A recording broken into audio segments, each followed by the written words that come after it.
Hello, everyone. So I think some of you will remember um, this mandala design. I posted a picture in the groups, in a few groups. So some of you might remember um, the picture of this that I was working on. Um, I'm still working on it. Having a lot of fun with it, actually. And yes, this is my own design. Um, So, a little bit about why I started drawing mandalas. Well, um, both of my parents, my mom and my dad, met at Ohio State University, and they're art students. My father is from the Caribbean, St. Thomas, USVI, and that's where I was born. My mom's from the States. So they met there, got married, had me, and then they divorced, both remarried, and had more children. So I'm the only child between my mom and my dad, and I have plenty of other siblings from the both of them. But what's interesting is that both of those, both my parents being art students, I thought maybe I would get the art gene. No, I could never draw to save my neck. Couldn't draw a stick figure. It was really bad. And I grew up in the States with my mom. And when I went back to visit my dad, I was 21 years old. And my brothers, uh, they were like trying to get me to draw something. And I'm like, I can't draw anything. And they were showing me their art. And I'm like, I can't draw anything.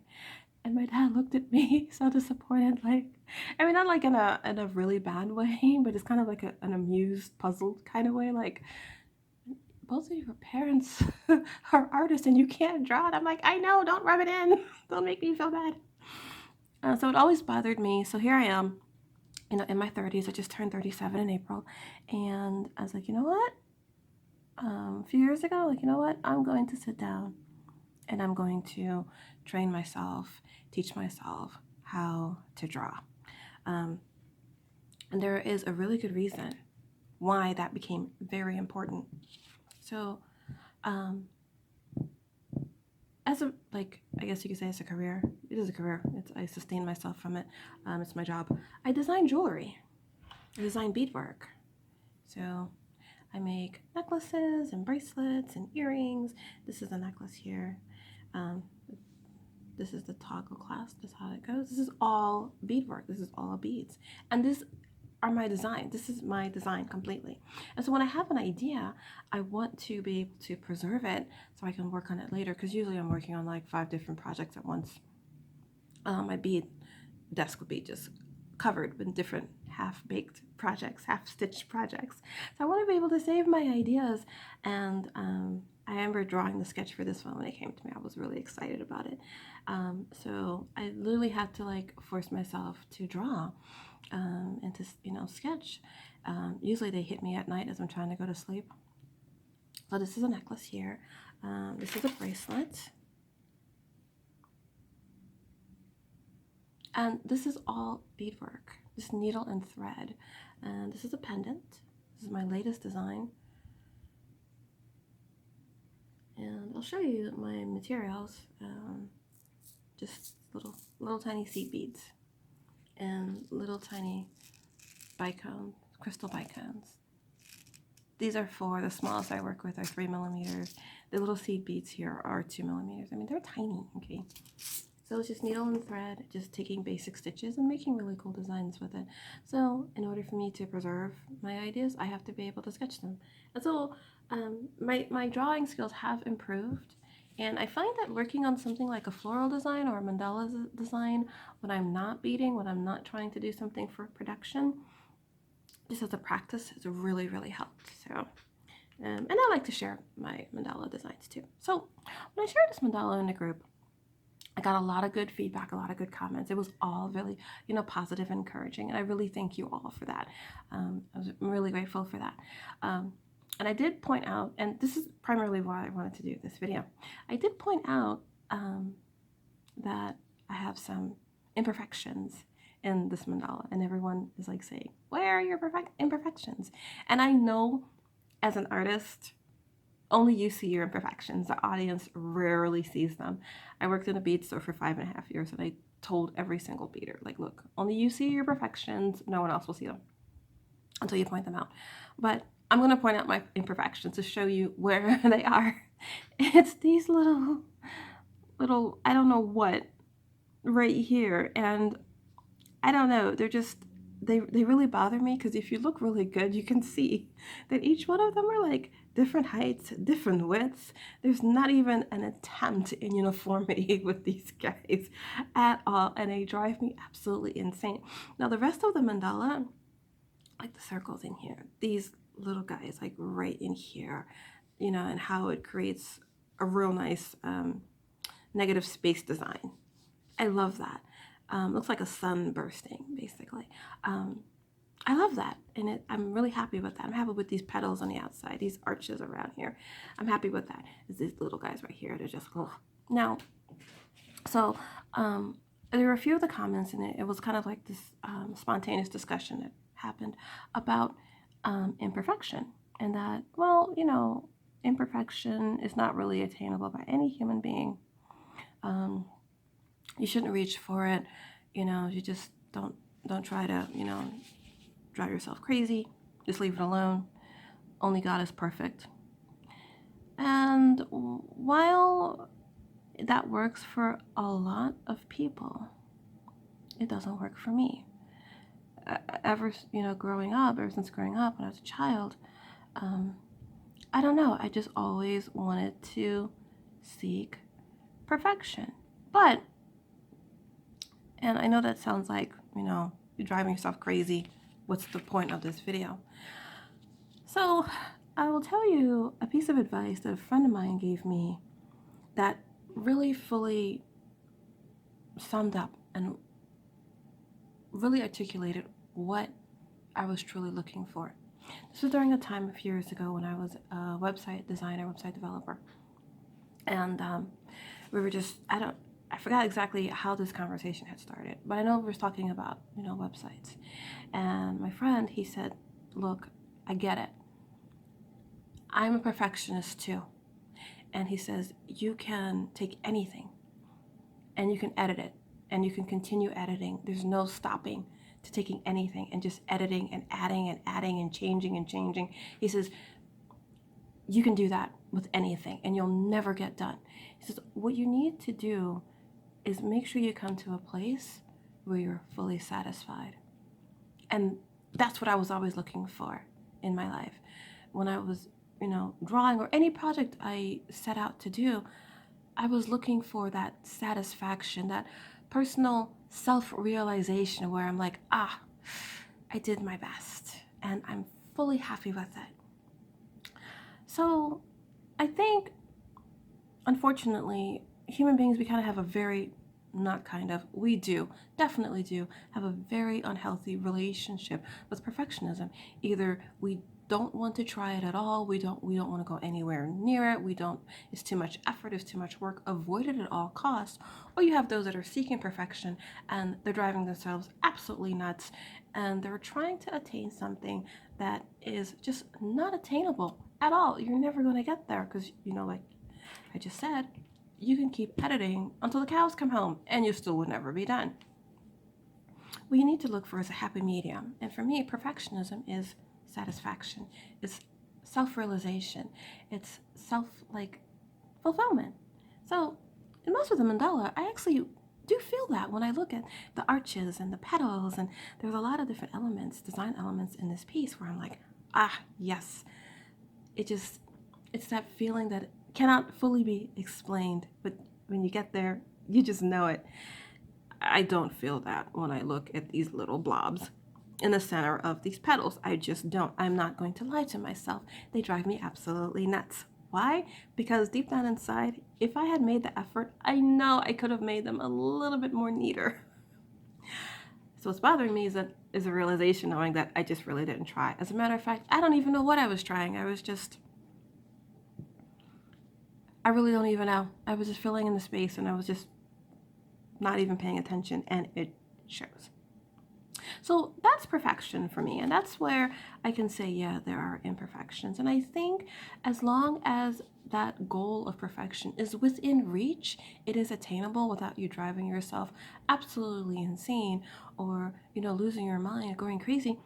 Why not go for it? Why not try it? Because, yes, it might be a little bit of work, but at the end of the day, for me, I can look at it and go, yeah, I did that, and it's really good. I'm going to show you another mandala that I'm working on right now. Now, I like to start off my mandalas in pencil. As you can see, some of the lines here are lighter because they're pencil. I like to start off with pencil and then come back later with ink and make them permanent. So I kind of like to plan first and then go ahead and make them permanent once I'm happy with where I think the idea is going. So this is another one I'm working on right now. This is eight lines of symmetry, like 8 points. This here is six of them. And looking at this, even if I was to do nothing more to it, and I really want to do more to it, just looking at it just as it is, I can say this is perfect for me. I feel this is perfect. Why? Because I gave it my all. I did my best within my drawing skills. Remember, I'm teaching myself how to draw. So within my drawing skills, within my ability, I pushed myself to my limit, and I am really, really, really happy with this. Now, there might be a little bit of, when you want to measure it, this might look wider. I mean, it looks wider than this one, this a little thinner than this one, but overall, I am super, super, super. I don't want to change a thing about this. To me, this is what perfection looks like. This is what perfection feels like because I'm fully satisfied with it. And so that's what I was looking for all of my life was satisfaction. Am I fully satisfied? It's that feeling is like a message telling me, congratulations, you did your very best, and it looks amazing. During this, when we were in quarantine back in March into April, when it was essential only, I spent a lot of time at home because my job had closed down. And I was also getting over a really bad case of pneumonia. So one of the things I wanted to do was take this time to kind of focus on things that I'm not really good at. Housekeeping is one of them. While I don't do nasty or dirty, I do messy. In other words, there might be clean laundry still sitting on my kitchen table for the past 6 months. And it didn't bother me. So, yeah. So after a while, I'm like, you know what? I can do better. Am I doing my best with keeping my house nice and tidy? No, I can do better. And I thought it was going to be a chore, but I'm actually really enjoying it. Just engaging in the process of seeing what I can do with just basic housekeeping and doing it the best I possibly can, putting all the love I have into it, all of the just goody, spiritual goody I got. What can I, sink into this? And I'm really, really having a wonderful time. The other thing I was really bad at too was making dough, like flatbread dough, just basic dough. Not cookie dough, not baking, but just basic dough. Like if I wanted to make paratha or an Indian, flatbread, or absolutely terrible. And I didn't know what I was doing wrong, so I said, you know what? I'm going to just get in the kitchen. I don't know how many cups of flour I'm going to go through, and I'm going to get it right. So I made a no-knead bread, the loaf of bread that you put in a little Dutch oven, and you just mix it up and pop it in there, and it's nice and crispy. And I made Indian flatbread. And it took me a while to get my dough technique right, but it was worth me actually sitting down and discovering what I was doing right and what I was doing wrong, and just perfecting what I was doing right, and then focusing on what I was doing wrong and making a change to that too. And at the end, I came out with a really nice loaf and some really, really good paratha. So, I feel like it was worth it for me. And I can look back and say, wow, I did a really good job and it tastes great. It was worth the effort. And for me, it was perfection because I gave it my all and I couldn't do anymore. I gave it my best, and I came to that part where I was 100% satisfied. And then I was done. I said, you know what? This is perfect. So when I say something is not perfect or there's little imperfections, to me, it's just a message saying, I didn't give it my all. I didn't do my best, and I really could have. I really could have. I don't know, maybe in the beginning, in planning it, that's where I made my errors. Because I could have done better, and I know I could have done better because it's within reach. Now, if it's outside of reach, then I'm not going to really, beat myself up over it. Kind of like an example would be drawing a perfect circle freehanded. No, that is not humanly possible for me. It might be humanly possible for some people out there. It is not for me. I'm okay with it. I can do myself a favor and get a compass and make circles that are nice and perfect, and I will be happy. A perfect circle, freehanded, is not attainable for me, and that is reaching towards a goal or a plateau of perfection that is just, it's going to drive you crazy.